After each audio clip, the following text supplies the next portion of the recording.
Hi everyone, ఈ question చూడండి. A cube plus B cube plus C cube minus 3abc value 405 ఇచ్చిండు.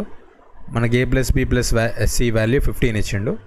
మనం ఈ వాల్యూ కనుక్కోవాలి. సో ఈ టర్మ్ చూసినప్పుడు మనకి ఒక ఫార్ములా గుర్తు రావాలి. ఏంటంటే A cube plus B cube plus C cube minus 3abc equals to half of A plus B plus C into a minus b whole square plus b minus c whole square plus c minus a whole square.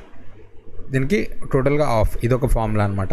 ఇక్కడ 2 variations ఉంటాయి దీని formula. ఇంకో formula ఏముంటుందంటే a plus B plus C of A square plus B square plus C square minus AB plus BC plus CA.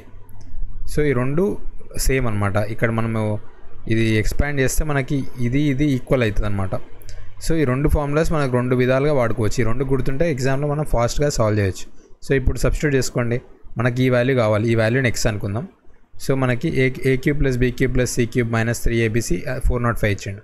So left hand side 405 అవుతుంది. Right hand side మళ్ళీ A plus B plus C value 15 ఇచ్చిండు. ఈ total term value X అనుకుందాం. అదే మనం calculate చేయాలి.